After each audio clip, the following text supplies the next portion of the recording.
హైదరాబాద్ కూకట్పల్లిలో సంచలనం రేపినటువంటి 11 సంవత్సరాల బాలిక సహస్ర మృత్యు ఏదైతే మర్డర్ మిస్టరీ అయితే ఎట్టకేలకు ఒక ముగింపుకు వచ్చిందని చెప్పాలి. ఆ నిందితుడిని హత్య చేసినటువంటి నిందితుడిని మైనర్ బాలుని అయితే పోలీసులు అదుపులోకి తీసుకున్నటువంటి సిచ్యువేషన్ కూడా కనిపిస్తూ ఉంది. ప్రస్తుతం మనతో పాటు సహస్ర మేనమామ మల్లేష్ ఉన్నారు. ఒకసారి మాట్లాడేటువంటి ప్రయత్నం చేద్దాం. మల్లేష్ గారు, ఆ బాలుడితోని అంటే ఆ నిందితుడితోని సహస్ర అన్నయ్య అన్నయ్య అంటుకుంటూ తిరిగేదన్నట్టు కూడా తెలుస్తూ ఉంది. ఎలా ఉండేది అసలు సహస్ర? బాబు పాప ఎప్పుడు కూడా వాడిని ఎప్పుడైనా కూడా అన్నయ్య అన్నయ్య అనే పిలుస్తుంది. వాళ్ళ అక్క దగ్గరికి కూడా పోయేది. ఆ పాప బాబుకి చెల్లి ఉంది, వాళ్ళ అక్క దగ్గర కూడా ఆడుకుంటుండే. ఇద్దరు మంచిగానే ఉంటుండే. ఆడు వస్తలేదన్న మాట వస్తుంది. చెప్పండి మళ్ళీ సార్. పాప పాప పాప సహస్రిని వాళ్ళ తమ్ముడు కూడా ఇద్దరు వాళ్ళ ఇంటికి వెళ్ళి ఆడుకుంటుండే మంచి అన్నయ్య అంటుండే, అక్క అంటుండే. బర్త్డేకి కూడా వచ్చిండ్రు. అంటే సహస్ర బర్త్డేకి ఆ బాలుతో పాటు వాళ్ళ కుటుంబ సభ్యులు కూడా వచ్చారా? అక్క వాళ్ళ అన్నను చెల్లి ఇద్దరు వాళ్ళ ముగ్గురు ఉంటారు. మొత్తం ముగ్గురు కూడా వచ్చి పాపకి బర్త్డే రోజు కేక్ కూడా పెట్టారు. ఆ ఫోటో ఉందా? ఆ ఫోటో ఉందా? ఉంది ఫోటో ఉంది.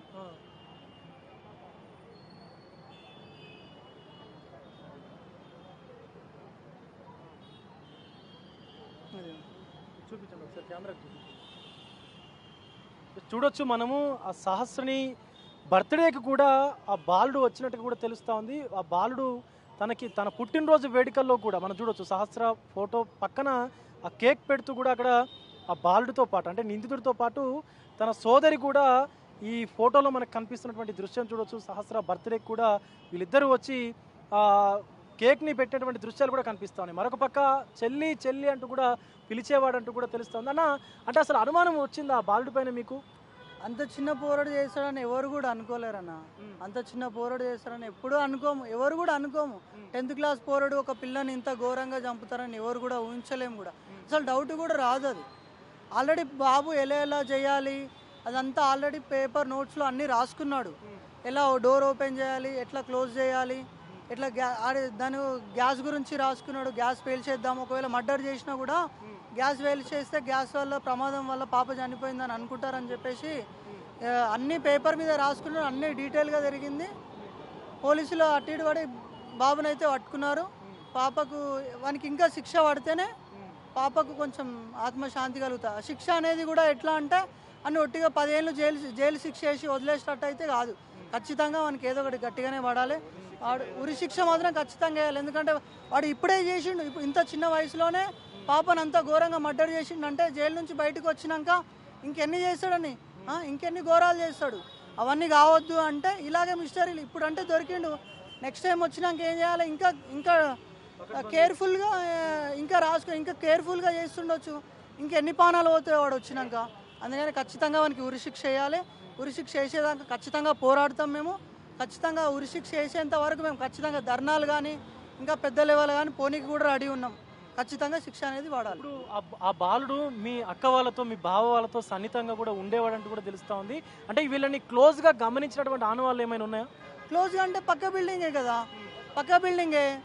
కింది నుంచి పైనుంచి ఎవరేం చేసినా కూడా మొత్తం క్లారిటీగా అనిపిస్తుంది. ఎప్పుడు ఎవరు వస్తుర్రు, ఎప్పుడు ఎవరు వెళ్తుర్రు అన్నీ వాళ్ళకి తెలుసు కదా. పక్కకే పిల్లలకి కూడా అడుగుతుండొచ్చు, చెప్పనీకి రాదు కదా. పిల్లలు కూడా మీ డాడీ ఎప్పుడు పోతాడు, మీ మమ్మీ ఎప్పుడు పోతుంది అన్నీ క్లారిటీగా తెలుసుకున్నాయి. ఎందుకంటే పైనుంచి చూస్తే వీళ్ళ పెంట్ హౌస్ క్లారిటీగా కనిపిస్తుంది. ఎప్పుడు వస్తుర్రు, ఎప్పుడు వెళ్తుర్రు అన్నీ తెలుసు వానికి.